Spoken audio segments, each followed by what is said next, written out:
Hi, we're the Library Marketing Department at HarperCollins Publishers, and we're here to talk to you about some new and forthcoming titles that we hope you'll find interesting for your book club. I'm Virginia Stanley, Director of Library Marketing, and my trusty sidekicks here. Hi everyone, I'm Amanda Roundtree, also from Library Marketing. And hi, Chris Connolly, also with Library Marketing. So thank you so much for inviting us back to talk to you about books. And we hope that you've enjoyed the day so far. So we're going to get right to it. We have a half an hour to talk to you about a bunch of books. So the first thing I want to talk to you about is Stephanie Powell Watts, who we adore. Love! She is the inaugural pick of the Sarah Jessica Parker Book Club Central ALA campaign. So she came to the American Library Association in June with Sarah Jessica Parker, and they revealed that her book, No One Is Coming to Save Us, was the first pick in this book club. So this is a really, really wonderful thing for us. This was an emotional, powerful event. There were over 2,000 librarians that were listening to Stephanie Powell Watts and Sarah Jessica Parker and booklist's Donna Seaman sit on a stage and talk for about 25 minutes or something about this book, which is amazing. So this is this initiative, and there will be more books to come. Sarah Jessica Parker will be picking these throughout the year, but we were thrilled to have this first one be ours. It's very loosely based on The Great Gatsby. I think she wanted to step back a little bit from that because so many people said, oh, I love The Great Gatsby. She's like, calm down. It's loosely based on The Great Gatsby, but it's her own story, and it's set in North Carolina, and it's about a man who has left Pinewood, this town in North Carolina, and comes back to build his dream house and pursue the woman who he left behind, his sweetheart. He has gone and made his money, and when he comes back, the town is no longer what it was. The furniture industry has dried up, and so he goes back to this extended family that has changed as much as the financial landscape has changed. It's really beautiful. It's all about the American dream, and people, the haves and the have-nots, and people who think they should have their shot but aren't sure if maybe what they have is all they're ever going to get. I can't do it justice. You have to read the book itself, but it's absolutely beautiful. Well, we have a great quote from Edward Jones, author of The Unknown World. Stephanie Powell Watts is a writer of wondrous skill, imagination, and sensitivity.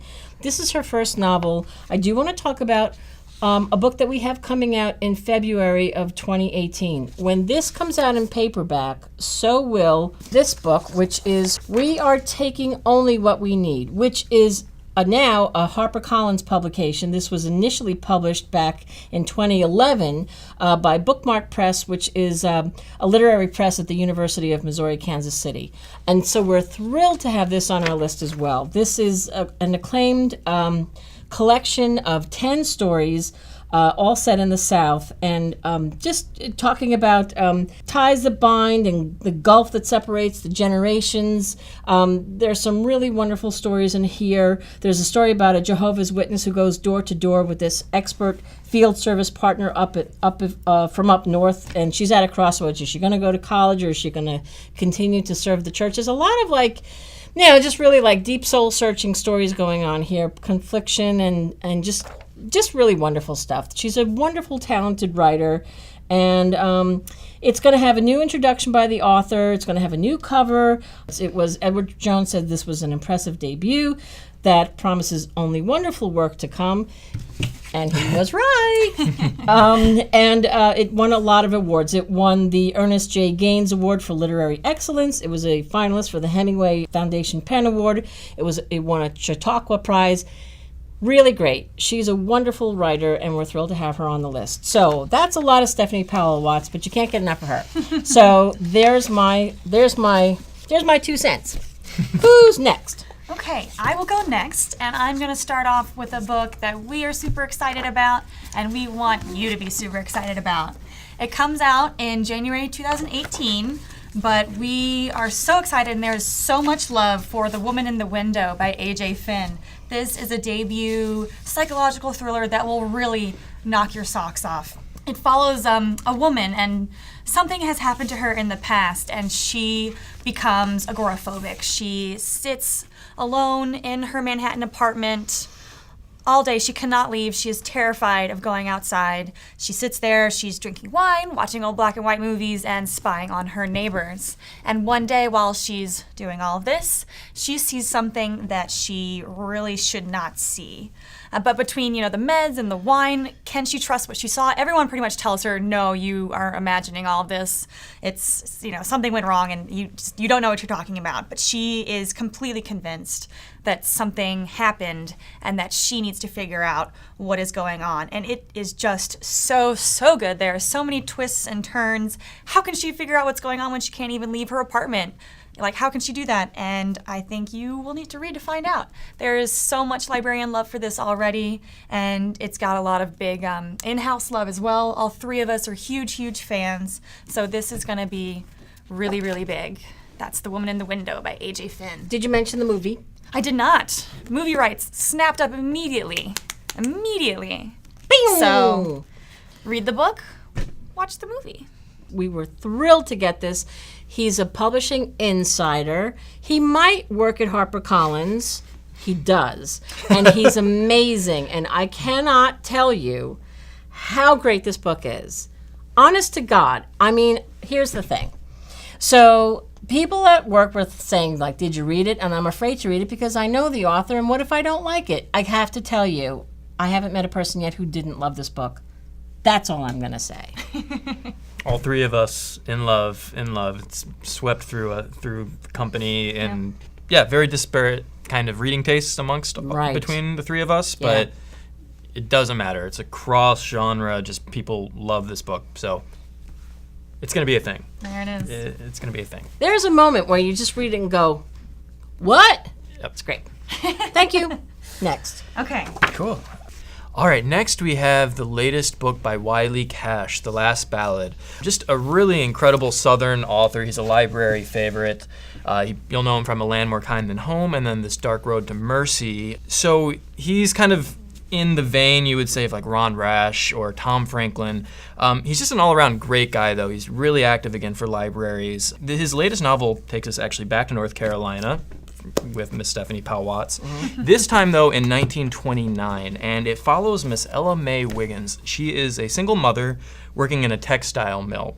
She has 4 kids, very few workers' rights at this point in time in the country, and she needs a change. She's working ungodly amounts, and she just needs something. And she receives a flyer that there's going to be a union meeting coming up. And at this point, unions are completely vilified. You're kind of like a commie traitor if you even entertain the thought of joining a union. But she needs something. So she has this tough decision to make if she's going to go to this union meeting and what are the implications for herself and her family. She's so strong. The setting, the period setting, the details are all very, very immersive, but it's really the characterizations here. Ella Mae, her friend, she works in a black side of town, so it deals with race and class, of course, workers' rights. It's just an oddly timely book from Mr. Cash. It's already getting a lot of love. I just like this line from Kirkus Reviews: a heartbreaking and beautifully written look at the real people involved in the labor movement. It's again going on sale in October. We love Wiley Cash, so I hope you do check it out. That's The Last Ballad. And oh, there it is. She stole it. He just posted this on Facebook because he loves this jacket so much. He is truly one of the sweetest, most, I don't know, he's just a gentleman. He's just lovely, and he's a wonderful writer. Also, I just noticed that Chris and I are wearing almost the same shirt. Yes, we are. Hi! You didn't let me know. Traitor. I sure had worn checks. Damn it! But you match Stephanie Powell Watts. So That's true, which there we is go. better than checkers. So There we go. whatever. It all flows. It all flows. Okay, there you go. Who's Thank next? you. Me? Yep. Boom, boom, boom. Okay, Sunburn. Oh my God, Sunburn. Laura Lippman. How much do we love her? A lot. You know, Laura Lippman does her Tess Monahan series. Laura Lippman does her standalones, which are wonderful. They're all wonderful. This is a standalone, and it is separate from her standalones. It is so different. It is kind of a modern noir is what they're calling it, and I read this and I loved it, and I totally get why they're calling it that. I get it now. At first I was like, I don't understand, and now I do. This is very, very atmospheric. It is about a woman who we meet at the beginning of the book, and her name is Polly, and she's with her husband, and they have a little kid, and they are on a little vacation, and she says she's going to go off, and she'll be back. She's at the beach, and she just takes off. She wants a do-over. You find out that their marriage naturally wasn't so swift. Something was going on, because you don't just get up and dust the sand off your rump and leave. Did I just say that? I did. Anyway. So it's set in Delaware on this beach in 1995. She leaves her husband and her daughter, and she just keeps on going. She stumbles into this bar in this little town called Belleville, and she just kind of like stays there. She thinks it's a good place to hide, and she kind of immerses herself in this little tiny world and meets this guy, Adam, who also seems to be... There's a reason why he's there. He makes it look as if he's there to get a job and work as a short order cook or whatever, but you know that something else is going on. There's an immediate attraction with these two. She's very quiet, and she's sort of withheld, and that kind of sets him off, but at the same time turns him on. And there's something going on with both of these people. You know a little bit more about Adam and what the deal is with him. You're not so sure what her deal is. All you really know is that the two of them are hot for each other. She is, she's a big fan of James Cain, and so she's like this postman always rings twice kind of a feel to it. So they have their relationship, and then somebody dies, and now it's like, uh-oh. Were either one of these two involved with this thing? Were you involved with that? Nobody can trust anybody. It's really, really good. It's a love story. It's cat and mouse. It's very cat and mouse. I feel like it's more cat and mouse than love story, actually. But it's heartbreaking, and it's very dark, and it keeps you guessing until the end. It's beautifully written. She's so, so smart, and I love her. And that is Sunburn. Okay, I am next. I'm going to talk about Hidden Sea by Gregory Maguire. You'll probably know him as the author of Wicked, which was that retelling of the story of the evil witch from The Wizard of Oz, and that has been turned into a gigantic Broadway play. It's huge. It's awesome. I've seen it. It's great. And how many times? 3 times. And I would go again. It is phenomenal. I love that. But anyway, and there's a movie coming out too, which I'll also see many, many times. I love that too. But anyway, so he's known for that. His most recent book is After Alice, which was a retelling of the story of Alice in Wonderland.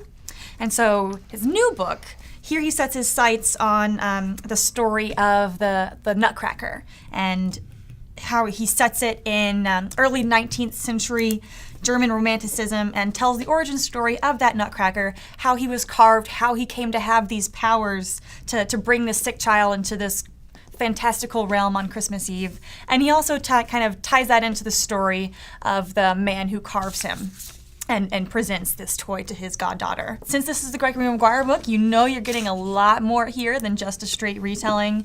And I know he has such a huge fan base out here that people are going to be excited about it, but since his books are always so different, new readers can always just join in the fun. So that is Gregory Maguire, Hidden Sea. And then I am next again, nonstop. This is Start Without Me by Joshua Max Feldman. This is such a sweet, sweet story. It is set over the course of one Thanksgiving day about 2 strangers who meet by chance at a restaurant in an airport. One of them is a kind of a struggling, recovering alcoholic whose family has really seen him at his worst, and he doesn't know if he can face them on, this family holiday. And then the other one is a flight attendant whose marriage is really strained by questions of class and ambition, and so neither one of them have great family relationships, and so they're kind of wondering what are they going to do this Thanksgiving day. And so we follow them throughout the day as they're trying to figure out how to be their best selves and how they're going to struggle with family and love and disappointment and hope. And I think this will really hit the spot for fans of movies like The Holiday or Love Actually, kind of following these like lonely people trying to find their way in the world. book list says Feldman's expansive tale offers an invigorating, timeless exploration of existential crises within a contemporary work. If anybody here has had a bad family holiday, which probably everybody here has experienced some form of this, check this out. You will love it. That is Start Without Me by Joshua Max Feldman. I'll Be Your Blue Sky by Marissa de los Santos. She's a really, it is a beautiful jacket. She's a beloved author. You'll know her probably from Love Walked In and then The Precious One. She's a great she hits that sweet spot between literary women's fiction and commercial fiction. So for fans of like Jojo Moyes and Ellen Hilderbrand, perfect. With this one, it actually features characters from her previous novels, but it's a standalone. You can dive right back in. And it follows a young woman Claire, who meets an elderly woman, Edith, and this is on the eve of her wedding, and they have this very deep conversation which convinces Claire to call off her wedding and kind of restart her life. A few weeks later, she finds out that Edith, this elderly woman, has passed away and actually left her this beautiful house in this bay in Delaware. And when she moves in, Claire discovers that there are secrets both kept by Edith and the house that have really kind of widespread implications for actually Claire herself. So she employs her friends, again, some of which have been featured in past books by Marissa, to kind of get to the bottom of this. Again, it's a really fun, engaging read. Her characters and their relationships are excellent. We have a little ways off until it comes out. It's March, but it's going to be that perfect book that gets you through the remainder of winter. It's kind of cozy and warm, so I think you'll really love it. That's I'll Be Your Blue Sky by Marissa de los Santos. Check that beautiful jacket one more so time. Beautiful, yeah, that's really beautiful. And look forward to March. Okay, so on the heels of that, I will talk about two books that are focused on libraries, two novels. The one I'll talk about first, since Chris just talked about this woman having this home left to her, is The Library at the Edge of the World by Felicity Hayes McCoy. So this is a paperback original. It's very Fanny Flagg, very Jenny Colgan. This is her, the author's U.S. debut. And it's about a local librarian, and she sort of has to find her way in her own. She has to rebuild her life in a way, and she also sort of has to rebuild find her way within the community. So the woman at the center of the story was living the life in London until she found her husband cheating with somebody. So she goes back to Ireland, and she goes and she lives with her mother, who's very overbearing, and so she lives in the back room of this little bungalow, and she is now the librarian in the town there. She drives the library, the bookmobile, and she's trying to make her way. She has a daughter who's about in a teenager, and she's gone off, and so she's really kind of floundering a little bit until she finds out that her great aunt left her a derelict cottage. That does not sound like a derelict cottage. No, it's very not derelict. But this one's a derelict cottage. However, it's left to her, and we have 10 minutes left. That's hilarious. So she's left this cottage, and she's bound and determined to fix this thing up and make it hers, get out from under her mother, and start her life anew. And so that's kind of what the story is about. It's also about finding out that the library is being threatened with closure. And so she puts her sort of plans on hold to try and, fight the battle to keep the library open. And in doing so, sort of, works with the community, and she's kind of held them at bay. So this is about creating her own community as well and rebuilding her life, and I loved it. I loved it. The other book that is a library-focused book is Summer Hours at the Robbers Library. Do I have one of those? This one is set in New Hampshire, and at the center of this book is a kid who is sort of homeschooled. Her name is Sunny. She's 15 years old. She gets arrested for shoplifting a dictionary. So they decide their punishment is to send her to volunteer at the library all summer long, which is her joy. So it's not really much of a punishment. And therein she meets the librarian who's very shut off and doesn't want to talk about her past. She's got a story. She starts to meet all these other people who hang out at the library. Somebody who was a bigwig on Wall Street and lost his job. He's at the library, and it's about a family that is created through these people who are hanging out, either working, volunteering, or just finding their solace in the library. That's Summer Hours at the Robbers Library. I love these two books. You must read these. Okay. Trying to go fast because we're running out A of little time. bit of a change of pace. We've hit you guys with a lot of like sweet, fun books, but this next one is so not sweet. Dastardly. But still amazing. This is The Last Mrs Parish by Liv Constantine. It is a debut psychological thriller that is just chock full of delicious twists and is completely addicting. It follows a young woman, a con artist, who sets her sights on this sort of wealthy golden couple from Connecticut, and she slowly worms her way into their lives with the goal of ousting the wife and claiming that life for her own. But, you know, she has to fight off some skeletons from her own closet as she's doing so. And there's a lot lurking under the surface of a perfect life than I think she can handle. So it is so diabolically twisty. You are inside this woman's head as she's deceiving everyone around her and just waiting to see if she's going to get what she deserves. She really is like the quintessential anti-heroine, and I could not stop reading as she goes deeper and deeper into her plan. So I think this is going to be a must-read for fans of Gillian Flynn, Paula Hawkins, or Jessica Knoll. And this is another one that the three of us just fell in love with. We had to like come back over a week and be like, did you read it? Did you guess? Oh my God, it's so good. It's so good. It's so good. Okay. Next is Tangerine by Christine Mangan. This is another debut. We love debuts here. We love debuts. Another debut. This is set in 1950s about two best friends who meet in college, but sort of parted ways after this terrible accident. One of them moves to Tangier with her husband, and she's beautiful, but she's sort of like timid and quiet and anxious. And then the other one shows up in Tangier completely out of nowhere, and she's the one who's like sort of bold and ambitious and adventurous that slightly crosses the line into domineering. And so, you know, whatever happened in the past is still casting a shadow over their relationship when they, you know, kind of get thrown together again. And that starts to come back to haunt them, and everything kind of starts to spiral out of control. The author has a PhD in Gothic literature, and it really does show here. It is sophisticated and precise and full of heartache, and the Tangier that she describes here is like, you smell the spices. It's sultry and enchanting. It is just amazing. We are calling this Patricia Highsmith for the 21st century, and it is wonderful. It's great for fans of A Gentleman in Moscow, fans of Megan Abbott's You Will Know Me or The Lilac Girls. This is another one where movie rights have already been snapped up, so there is a lot to look forward here. That is Tangier by Christine Mangan. Only Killers and Thieves by Paul Howard. So this is our lead read pick for winter of 2018. It comes out in February. Lead read is our sales program where the staff votes on one title each season that we think has the best chance for critical and commercial success. So we did that with The Nest, News of the World, The Women in the Castle, and then most recently it would have been... The Child Finder. The Child Finder, yes. The Child Finder. So, this is essentially a Western. Now, it takes place at the end of the 1800s in Australia, in the outback.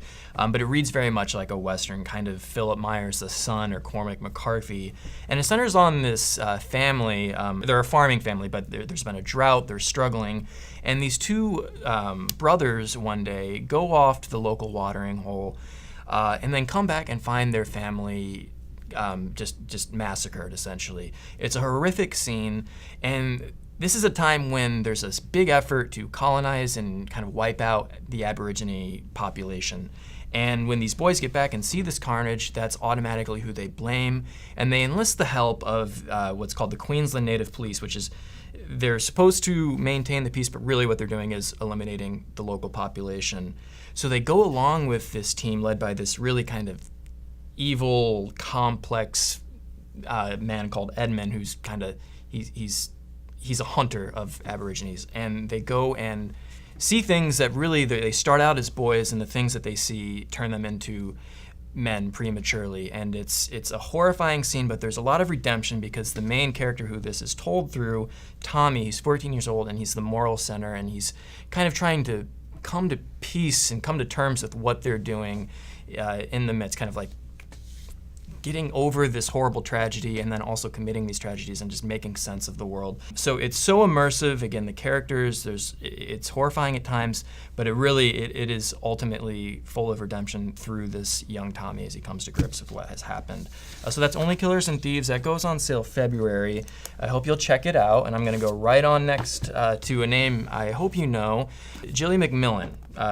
You'll know her from What She Knew and The Perfect Girl. She's an incredible psychological suspense thriller author, and this continues the trend. It takes place in Bristol, where she's actually from, and follows two friends, Noah, who's this sickly white child, and then Abdi, who's a Somali refugee. They're fast friends. They go to this prestigious school, but one morning, Noah is found washed up in this Bristol canal, and he's unconscious. And we have this thing we've been talking about, coma lit, where Amanda's going to have a story as well, but partially the story is told through Noah as he's in a coma. He can hear and think and kind of remember, but he can't communicate with the outside world. And all these viewpoints are really, really intriguing. You get it from Noah's point of view, from Abdi's sister, who's also, of course, a Somali refugee, and then Detective Jim Clemmo, who was actually in What She Knew, comes back.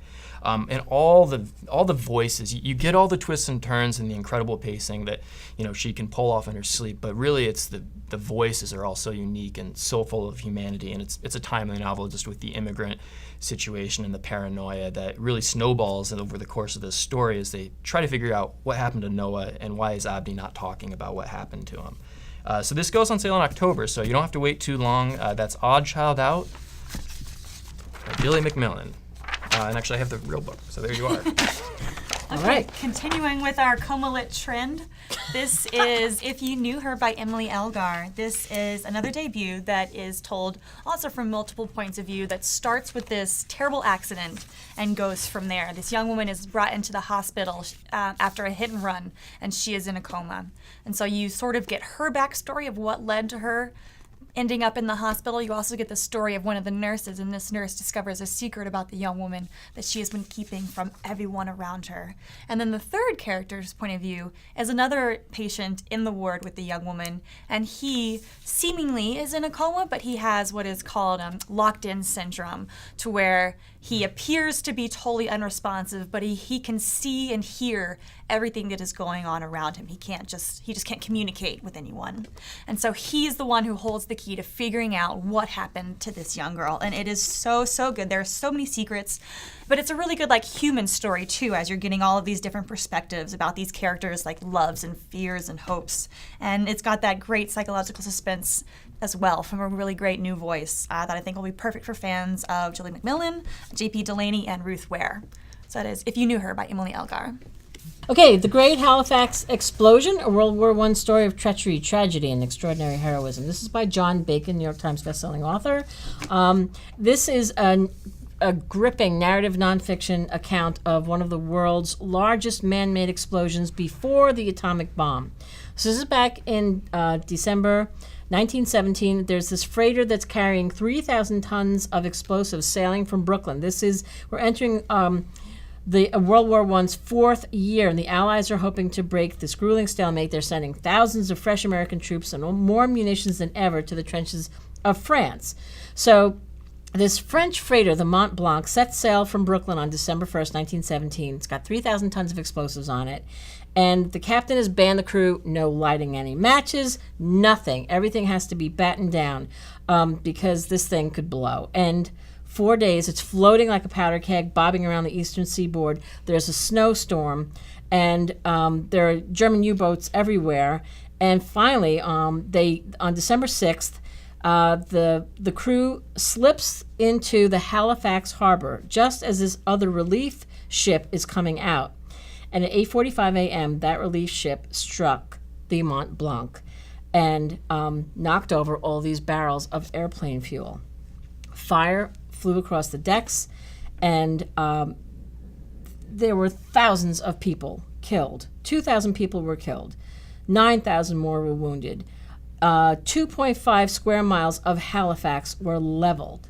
And all of that happened in 1/15th of a second. That is what this is about. I didn't know anything about this. When they launched this, I was completely gobsmacked. You may know more about it because you're librarians and smart people who read books a lot more than we do, and you're amazing. But this is all about the aftermath, what happened before, how it could have been, well, maybe not how it could have been prevented, but it recreates the recklessness that caused the tragedy, and then what happened after. Boston sent hundreds of doctors and nurses and millions of dollars, and he just does such an amazing job. There's a lot of research. And there are 25 black and white photos. This is a really powerful book, The Great Halifax Explosion. And my last book is Promise by Minrose Gwynn. This is the author of the critically acclaimed novel The Queen of Palmyra, which author Lee Smith called the most powerful and also the most lyrical novel about race, racism, and denial in the American South since To Kill a Mockingbird. This is historical fiction. It is based on an event that was also something I knew nothing about. This is 1936, Palm Sunday. A massive funnel cloud flashes a giant fireball, and roaring like a runaway freight train careens into this thriving cotton mill town in Tupelo in northern Mississippi. The winds of this tornado were estimated to be up to 318 miles per hour. It leveled almost 50 city blocks, half the town. People were killed, flung all over the place. So she takes this story, which she knows of well because her grandparents used to tell her about the story when she was a kid, she works this historical novel around this because the casualty records for this tornado were incomplete because members of the African American community, which were 1/3 of Tupelo's population, were not included in the official casualty figures. They were, many of them housed in this ramshackle housing on this north ridge called the Hill. So the death and injury totals were much, much higher, but they will never know what they were. So she takes the story of a black family and a white family and talks about what happened to them in the aftermath of this terrible, terrible incident in history that many people don't know anything about. So that is Promise by Minrose Gwynn. What else can I tell you? I don't know. I think it's just amazing. Think Paulette Giles. Think Christina Baker Klein. Again, it's historical fiction, but based on something that actually happened, and she knows so much about it. And there's a great piece in here about, and also online on Edelweiss, you can read about this actual tornado and what happened and how it affected her family. So that's Promise by Minrose Gwynn. All right. I'm gonna end on a whopper. So Charles Fraser, it's Verena. It's coming in April. I think, to 2 words, Cold Mountain. Yep. You know that it was just a gigantic success, a huge beloved book. It was just critically acclaimed. And this is actually returning to the same period and setting of Cold Mountain, where it's the Civil War, and it's actually centering on Verena Howell Davis, who was the second wife of the Confederate president Jefferson Davis. And to kind of quickly summarize, and I'm going to use Fraser's own words, it's reflecting on being on the wrong side of history, which carries consequences. So it's following Verena as she's kind of navigating this tumultuous time where she's on the wrong side of history, but she's a mother and she has her own concerns and really is concerned about her children and her family and surviving in this very tumultuous time and place. So full of the humanity and perspective that only Charles Fraser can provide. This is coming again in April. So it's going to be huge. So batten down the hatches. It's going to be a rush. Just a major literary event and a huge book for us here at HarperCollins. So be ready. It's exciting. I think that's it. We do have some big books just to tell you about. Amy Tan coming out with a story about her life. Lots going on there. She knows of what she many of her stories are built on her own experiences growing up. 2 sentences. 1. Who's taking it? I love it. Dystopian Louise Erdrich, full of humanity and heart. It's incredible. It gives me the tinglies, as I've said. It gives them the tinglies. What more can you say? Patricia Heaton. Who doesn't love? Everybody loves Raymond, but everybody loves Patricia Heaton too. And she's cooked up some great stuff. There's like rib smacking good stuff in there, right? Don't you have pictures? there's a picture of some little mini pork things which Hey-o. are killing me right now. Who can say no to that? Nobody. And she is beautiful. And what else? We have Linda Howard. We also have Linda Howard, The Woman Left Behind. She is a New York Times, USA Today best-selling author and just the absolute queen of romantic suspense. And this is her latest novel that talks about, or tells the story of a battle-hardened secret agent who has to do anything he can to save the woman he loves. And then our last one. Yes, here it is. Found it. David Mamet. A novel called Chicago, a novel of prohibition. How excited are we to have David Mamet on our list? This is big stuff. Major literary event. First novel from David Mamet in a generation. This is a big trouble thriller set in 1920 Chicago. What more do we have to say? It's David Mamet, for God's sake. Okay, I think that's all. We hope you've enjoyed these titles, and we hope that they're helpful to you when selecting a book for your next book club. Thanks.